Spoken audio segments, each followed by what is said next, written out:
जी, अस्सलाम वालेकुम। मैं हूँ अवैस सलीम और आप देख रहे हैं हमारा यूट्यूब चैनल। अगर आपने अभी तक इसे सब्सक्राइब नहीं किया तो कर लीजिए ताकि हमारी गुफ्तगू आइंदा भी आप तक पहुँचे। 2 दिन आप हमें नया दौर पर देखते हैं, बाकी दिन आप हमारा जो दूसरा प्लेटफ़ॉर्म है एएसएम टुडे यूट्यूब पर, वहाँ भी हमें देख सकते हैं, हमारे मेहमानों से मुलाकात कर सकते हैं। आज की गुफ्तगू शुरू करते हैं। बड़ा ज़िक्र हो रहा है गिलानी साहब के भारत में जी20 हो रहा है, सारी दुनिया के जो बड़े-बड़े ममालिक हैं, उनके सरबराहान वहाँ पहुँचे हुए हैं, माशी जो ताउन है, उसके लिए मुआहदे हो रहे हैं, इन्वेस्टमेंट हो रही है भारत में और उस पर जैसे कि जब भी भारत का ज़िक्र होता है, तो हमारे यहाँ एक तकाबुल तो ज़रूर होता है और उस पर फिर जो है वो मुख्तलिफ आरा भी पाई जाती हैं। मैं बड़ा हैरान हो रहा था ये देखकर कि इसको एक दफ़ा फिर डिस्काउंट करने की कोशिश हो रही है, बल्कि अब्दुल बासित साहब जैसे जो सिफारतकार हैं, जो भारत में भी सफ़ीर रहे हैं और अपने तबसरों के लिए बड़े मारूफ़ हैं, वो भी ये कह रहे थे कि नहीं-नहीं इससे कोई फ़र्क नहीं पड़ता, ये तो काबिल अमल ही नहीं है। यानी हमने अपनी गलतियों और कमज़ोरियों से अभी तक कोई सबक नहीं सीखा और हम यही साबित करने पे तुले हुए हैं कि नहीं दूसरे जो कर रहे हैं वो गलत कर रहे हैं। बहुत शुक्रिया। वैसा बिल्कुल आपने कहा, उधर तो G20 हो रही है और हुँ। हमारे यहाँ T20 भी नहीं होते। और बड़ी T20 भी नहीं मुश्किल होती से हमारे यहाँ, बड़ी हम तो ऐसे लगता है कि मुश्किल से हम हमने कर दुनिया पाते हैं से वो। उल्टी सिमत में दौड़ लगाई हुई है। जी, और हमारे यहाँ बदकिस्मती ये है कि चूँकि पाकिस्तान और इंडिया में भी बहुत हद तक हम देखते हैं कि मुकाबला जो मीडिया का है, मुसाबकतबाज़ी है, ये सारी जो एक सो कॉल्ड एनिमिटी है, राइवलरी है, उस हवाले से तो यहाँ पे भी हम बार-बार यही खबरें देख रहे हैं जी, वो कच्ची आबादियाँ गिरा दी और अपनी गुर्बत को छुपाने के लिए पता नहीं क्या-क्या कर दिया और अभी चल रही थी बारिश होगी तो ग्राउंड में पानी खड़ा हो गया। तो हमारे लिए तो देखें ये मकासद हैं बदकिस्मती से जो नज़र आते हैं। ये इतनी बड़ी कॉन्फ्रेंस है जिसको हाइलाइट करने के लिए और इंडिया उसके जो कह रहे हैं मार्क्स हासिल करने के लिए इतनी एफर्ट्स की गई। देखिए G20 में अमेरिका के सदर का आना वहाँ पे, सऊदी अरब के सदर का, सऊदी अरब देखें पाकिस्तान का, हम तो खादिम हरमैन शरीफैन कहते हैं उन्हें। वो लोग वहाँ जाके क्या-क्या एग्रीमेंट्स कर रहे हैं, क्या-क्या अनाउंसमेंट्स कर रहे हैं और फिर और हमारे और और हम पड़ोसी मुल्क। गिलानी साहब ये यहाँ पे ये वो लोगों को बेचते रहे हैं कि जी नहीं-नहीं वो हमारे यहाँ आएँगे पहले फिर उधर जाएँगे और 25 अरब डॉलर हमारे यहाँ लेके आएँगे और सरमायाकारी करेंगे। उन्होंने यहाँ रुकना भी गवारा नहीं किया बल्कि मैं ट्विटर पे देख रहा था किसी ने कहा कि उन्होंने शायद 25 अरब रुपए जो है ना वो जहाज में हमारी एयर स्पेस से गुजरते हुए नीचे फेंक दिए होंगे, हमें पता नहीं चला। निमराले वो उनकी घड़ियाँ खरीद लेंगे, फिर वो ऐसा-ऐसा आपको देंगे। लेकिन गुज़ारिश ये है कि ये बिल्कुल ही एक गलत किस्म का तकाबुल जो है हमारे यहाँ किया जाता है। देखिए अमेरिका के सदर का वहाँ पे आना जिस तरह मैं अर्ज़ कर रहा था, सऊदी अरब के वहाँ पे जो मोहम्मद बिन सलमान हैं, आने वाले बादशाह हैं वो अभी तक तो उनका आना, यूएई के साथ जो उनके एग्रीमेंट्स हुए हैं, जो कॉन्ट्रैक्ट साइन हुए हैं तिजारत के और जो आगे लीडिंग टू इसराइल भी हैं। देखिए वो अलग बात है इकोनॉमी की, उस पे हम मेरा ख़्याल है कि आप भी बात कीजिएगा, थोड़ी-सी हम करते हैं। लेकिन उससे पहले तो जो हम अपने मज़हबी फ़राइज़ यहाँ सरअंजाम देते हैं गैर ज़रूरी तौर पे, हुँ। इसमें हमारे लिए जिस तरह मैंने कहा कि खाद यहाँ पे तो हम कोई सऊदी अरब पे तनकीद नहीं कर सकता कि वो खादिम हरमैन शरीफैन है और हमारे जनाब आइन हमारा का हिस्सा है वो ज गिलानी साहब। और हमारे मुत्तहिदा अरब अमारात वाले भी हमारे बड़े दीनी और इस्लामी भाई हैं। लेकिन उनके एग्रीमेंट्स देखें, उनके कॉन्ट्रैक्ट्स देखें, उनकी इकोनॉमी देखें, गिलानी साहब मैं आज गिलानी साहब यहाँ रुक जाएँ। मैं उसका ना खादिम हरमैन शरीफैन होने से या किसी मज़हबी जज़्बात से कोई ताल्लुक नहीं है। हमने उसको मज़हबी कवर ज़रूर पहनाया हुआ है। हकीकत सिर्फ़ ये है कि हमने उनसे पैसे माँगने जाने होते हैं कि हमें कोई टीका लगाएँ कि हमारी साँस बहाल हो, तो इसलिए हम ज़रा जो है थोड़ी-सी एहतियात करते हैं बस। हाँ, लेकिन मेरे ख़्याल है वैसे भी जो चूँकि फ और भी बहुत सारे मज़हबी मामलात अफ़गान जिहाद के मामले से चले आते रहे हैं, तो फ़िरक़ावारियत का भी एक बदकिस्मती से पहलू रहा है। लेकिन मैं आज कहीं पे और भी ज़िक्र कर रहा था और यहाँ पे भी मैं आप बल्कि आप भी इसमें रहनुमाई करें। मैं ये कह रहा था कि इवन आप देखें कि मुत्तहिदा अरब अमारात जैसे मुल्क, चलिए वो तो बहुत पहले एडवांस हो गए थे। सऊदी अरब जैसे मुल्क और ये लोग जहाँ इंडिया जाके तिजारत कर रहे हैं, कॉरिडोर्स खोल रहे हैं, अनाउंसमेंट कर रहे हैं, उन्होंने मज़हब को पीछे रख के, मज़हब को प्रायोरिटी नहीं, इकोनॉमी को प्रायोरिटी रखा है हुँ। और दुनिया में आगे निकलने के लिए उन्होंने कहा है कि यही एक बेहतर रास्ता है।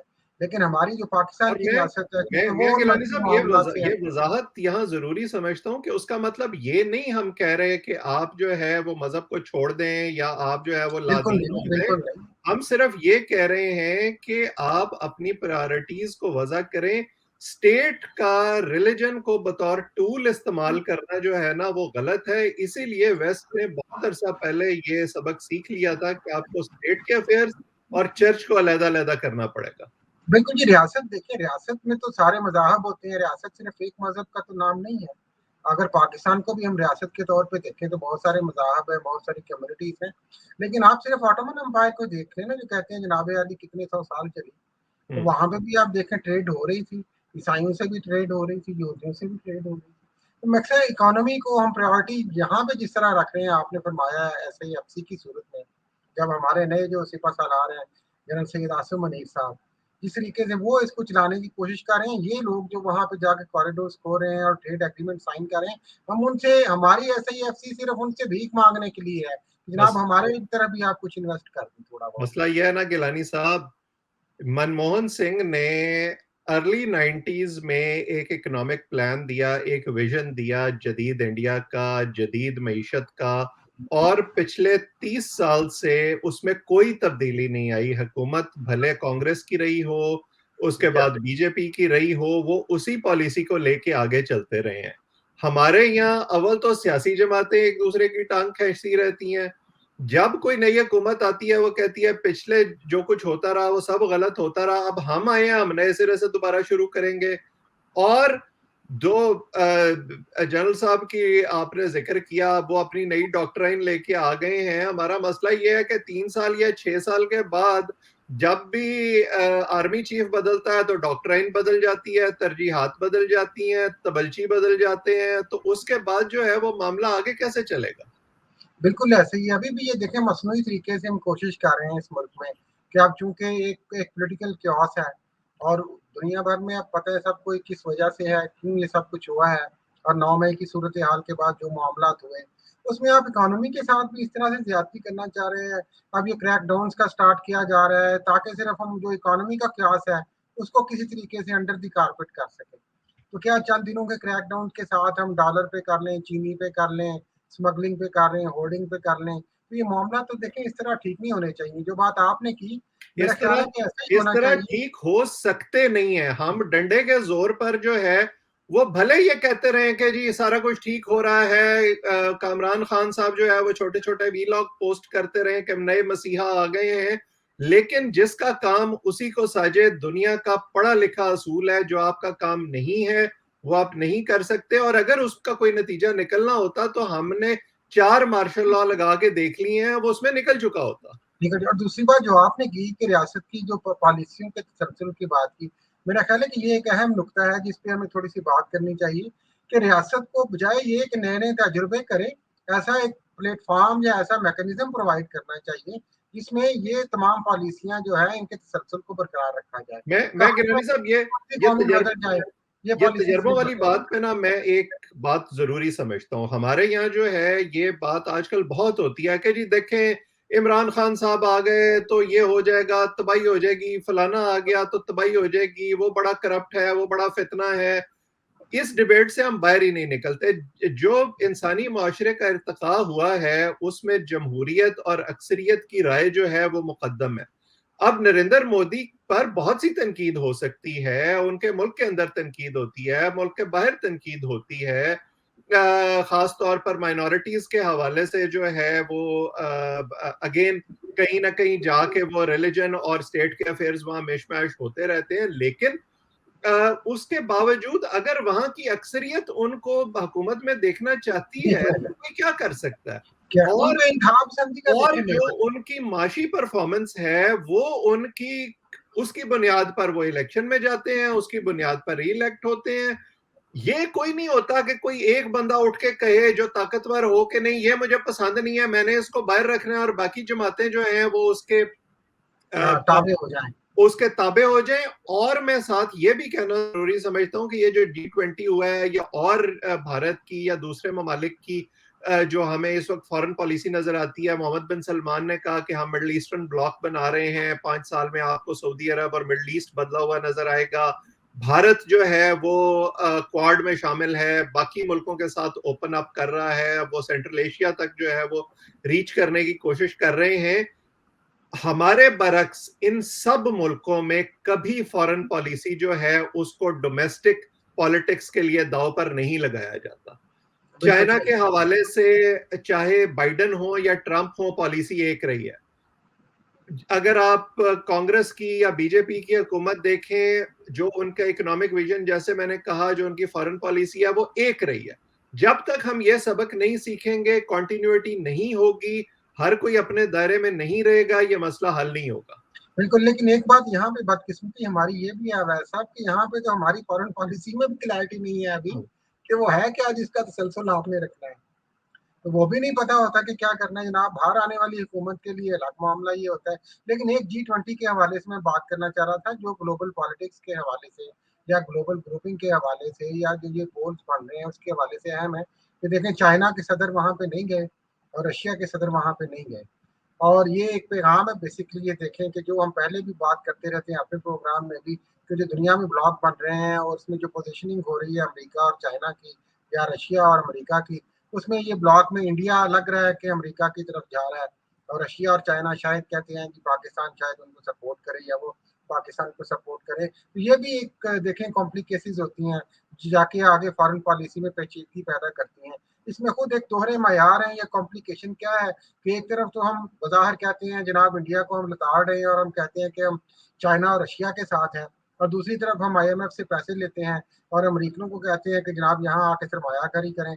और अमेरिका के सफीर जो है बहादुर वो यहाँ पे जनाब मुख्तलिफ वजारतों से मिलते हैं, उन्हें हौसला अफजाई देते हैं, यहाँ पे सरमायाकारी आएगी। तो ये कॉन्ट्राडिक्शंस में जब तक इंटरनली क्लैरिटी नहीं आएगी, मेरा ख्याल है कि कोई भी इकोनॉमिक पॉलिसी कामयाब नहीं होगी और ना ही फॉरेन पॉलिसी कामयाब होगी। बिल्कुल, ये बुनियादी बात जो है वो यही है, और जब तक हम ये नहीं समझेंगे और ये मुख्तलिफ डॉक्ट्राइन्स को मसीहा के तौर पर देखते रहेंगे, तब तक हम दायरों में ही घूमते रहेंगे।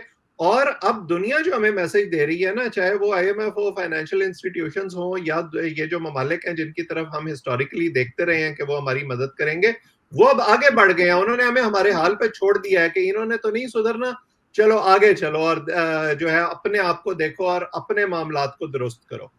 और सऊदी अरब, भारत, इसराइल, ये तमाम ममालिक जो हैं, इवन सऊदी अरब और ईरान, ये तमाम ममालिक इस बात का भी सबूत है कि दुनिया में सिर्फ आप अपना मफाद देखते हैं, कोई दुश्मनी या दोस्ती जो है वो पक्की नहीं होती। हमने ये मुफाद देखना है आवाम की हालत आज भी आप हमारी सियासी जमातों का और हमारी एस्टैब्लिशमेंट का रेटरिक देखें तो वो आपको इंडिया सेंट्रिक लगता है, और ये 75 साल से आपको पुश बैक कर रहा है, इसने आपको फायदा नहीं दिया है। बिल्कुल। और एक ये भी देखें कि ये जो आप कह रहे थे ना, सिर्फ ये लोग, ये ममालिक, हम सऊदी अरब की आपने बात की या बात की है, भारत की बात की है, UAE की बात की है, आप इवन जो हमारे साथ है या जिनको हम कहते हैं कि सबसे ज्यादा शायद हम उन पे डिपेंड कर रहे हैं, वो हम पे चाइना और रशिया की मिसाल ले लें। रशिया भी आप पे बहुत ज्यादा कब तक डिपेंड कर लेगा। आपने क्रूड ऑयल के एग्रीमेंट्स किए, अब नई हुकूमत आई, IMF मिला, उसके बाद उस क्रूड ऑयल की कोई बात नहीं हो रही। चाइना के सफीर और चाइना के वजीर खारजा आपको याद हो तो पिछले ही चंद हफ्ते पहले क्या पैगाम दे चुके हैं पाकिस्तान को पोलिटिकल स्टेबिलिटी के हवाले से। तो इवन जिन तकियों पे, वो कहते हैं जिन पत्तों पे हम तकिया कर रहे हैं, वो भी कोई खातर खा उनके नताइज की हौसला अफजाई हमें नहीं नजर आ रही। वो पत्ते हैं ही नहीं गिलानी साहब, वो दरख्त मुरझा चुका हुआ है। हम उस मुर्दा घोड़े में जान डालने की कोशिश कर रहे हैं, वो भी डोमेस्टिक कंजम्पशन के लिए। लोगों को हम ख्वाब दिखाते हैं कि नहीं नहीं सारा कुछ ठीक हो जाएगा। बहरहाल आगे चलते हैं, ये थोड़ी सी बात इलेक्शन पे कर लें। ये पीपल्स पार्टी जो है ये क्या राग अलाप रही है बार बार के जी हमारे से तो ये वादा हुआ था, इलेक्शन पर जो है वो बाकी जमातें नहीं मान रही, हमें तो फौरी वो चाहिए। क्या ये इलेक्शन के मामले पे कम अज कम PTI की पोजीशन से करीब हो रहे हैं, या आपको, मेरा तो जाती ख्याल ये है कि ये भी नूरा कुश्ती हो रही है, अपने सपोर्टर्स को मुतमईन किया जा रहा है, इलेक्शन के लिए एक बयानिया गढ़ने की कोशिश हो रही है, वरना जो कुछ अब तक हुआ है, ये हुकूमत में शामिल थे, सारा कुछ इनकी मर्जी से हुआ है। बिल्कुल ऐसे ही बहुत सारे लोगों का तो देखिए एक ख्याल यही है जो आपने फरमाया है कि गुड कॉप और बैड कॉप वाली बात है कि जनाब बिलावल साहब अपनी बात कहते रहेंगे, नौजवान हैं, लीडर हैं, जज्बाती हैं, और आसिफ जरदारी साहब उसको साथ-साथ बुझाते रहेंगे, नहीं कोई ऐसी बात नहीं, वो बच्चा है मैं समझा लूँगा उसे, इस सिरल तरीके से। सिरल अलमाइडा ने एक ट्वीट किया है जिससे मैं इत्तेफाक करता हूं। उन्होंने कहा कि ये जरदारी बमुकाबला बिलावल जो है ना, वो उतना ही फेक है जितना नवाज बमुकाबला शहबाज है। शहबाज, बिल्कुल ऐसा ही है, बिल्कुल ऐसा ही है। देखिए, बिलावल साहब जितना मर्ज़ी जो मर्ज़ी कह लें, क्या वो अपने वालिद की बात को बतौर सियासतदान भी और बतौर वालिद भी रद्द कर सकते हैं? हम्म, मेरा ख़्याल है अभी तक तो ऐसी सूरत-ए-हाल नज़र नहीं आती। दूसरी बात जो आपने की वो भी दिलचस्प है और मैं आज इस पे भी एक जगह पे बात कर रहा था कि जो आपने पीटीआई वाली बात की कि अगर ऐसा नहीं होता, हम्म, जो पीपल्स पार्टी शायद चाह रही है या करवाने की कोशिश कर रही है, तो पीपल्स पार्टी भी एक पीटीआई वाली सूरत-ए-हाल से गुज़रती नज़र आ रही है, जो आहिस्ता-आहिस्ता रियासत को धमका रही है या उसके इदारों को वार्न कर रही है और साथ-साथ ये भी कह रही है, नहीं मैं चाहता भी हूँ, आप देखेंगे क्या हालात हैं, किस तरीके से है, तो हम्म, ऐसे कर लें तो बेहतर होगा। यही पोज़ीशन इमरान खान साहब की देखें, साल डेढ़ साल में रही है, वो बराह रास्त धमकाते भी रहे हैं और फिर साथ में तल्ला मिन्नत भी करते रहे हैं, इशारा कनाया में भी बात करते रहे हैं कि नहीं आए, बैठे, बात करें। देखिए, बुनियादी तौर पे अगर ग्राउंड रियलिटी पे जाएँ अवैध साहब, तो पाकिस्तान की सियासत में इस वक़्त तो यकीनी तौर पे पीटीआई जो है पॉपुलैरिटी के हवाले से नंबर 1 है अभी तक। पीएमएलएन की पंजाब में वोट बैंक की स्ट्रेंथ है, इसमें भी कोई शक नहीं है। पीपल्स पार्टी की जो से है वो इंटीरियर सिंध में है, उसके अलावा तो नहीं है। हम्म, देखिए, अगर मुख्तर हल्के या बाकी जो लोग जो आज जो इशारा बिलावल जरदारी साहब ने कुछ अपनी तकारीर में दिया है कि हमारे कुछ जो इत्तेहादिए हैं वो इंतखाबात से भागना चाहते हैं, तो जो वो कहना चाह रहे हैं वो इंतखाबात हो भी जाएँ तो शायद उनकी तरफ से ये सवाल अल्टीमेटली उठना शुरू हो जाएगा कि क्या पीपल्स पार्टी वाकई इतनी स्ट्रांग है कि वो पंजाब में जाके पोजीशन ले लेगी, सीटें जीत लेगी या बाकी जगहों पे जीत लेगी? तो मेरा ख्याल है कि ग्राउंड रियलिटी के मुताबिक तो नहीं है। तो ये एक विन विन सिचुएशन क्रिएट करने की कोशिश जरदारी साहब कर रहे हैं, उन्हें पता चल गया कि उनके साथ हाथ हो गया है। अब उस हाथ को किस तरीके से उन्हें सीधा करना है, हम्म। ये मेरा ख्याल है उस फेज से वो गुजर रहे हैं।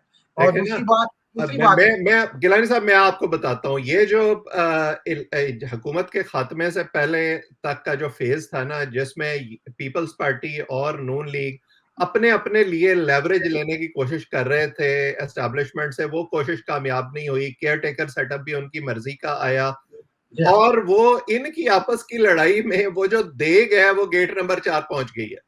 बिल्कुल ऐसा ही है। अब उनको समझ नहीं आ रही कि अब हम करें क्या। उसमें कभी जो है वो ये इस किस्म का बयानियां बनाते हैं कि जी नहीं नहीं, हमारे तो बाकियों से इख्तलाफ हैं, ये अपने आप को डिस्टेंस करने की कोशिश करते हैं।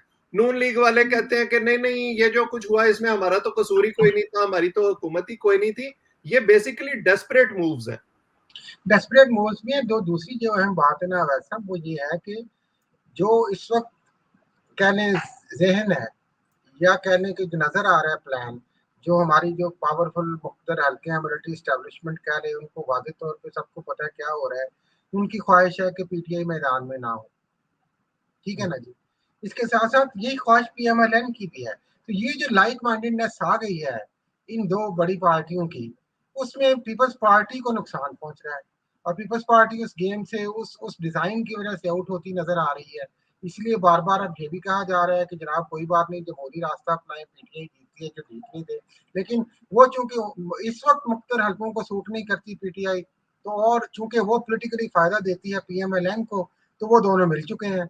वो अंदर खाते उनकी बात एक है और वो दोनों ये चाहते हैं कि इलेक्शन को हम डिले करें ताकि जो पीटीआई की पॉपुलैरिटी है उसकी मिसाल आज जो कल एक दो दिन पहले गिलगित बल्तिस्तान में इंतखाब हुआ है, जो सबक वजीर आला थे वहाँ के पीटीआई के बड़े नौजवान की आदत खालिद खुर्शीद साहब की सीट पे जिस तरीके से पीटीआई वहाँ से जीती है, तो एक इस तरह की और चीज़ें भी मिसालें आपको मिलती हैं। तो वो चाहते हैं कि अभी हम कुछ ऐसे स्टेप्स और लें कि जिससे पीटीआई की पॉपुलैरिटी नीचे आए।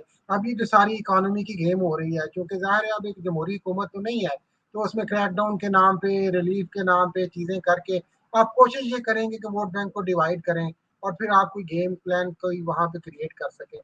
तो इस सारे चक्कर में पीएमएलएन और एस्टेब्लिशमेंट इस वक्त लाइक माइंडेड है और पीपल्स पार्टी उनकी बात से मुतफिक नहीं है और ये बेसिक मामला है। उसमें उसमें फिर पीपल्स पार्टी के केक का शेयर भी कम हो रहा है, वो भी उनको नजर आना शुरू हो गया।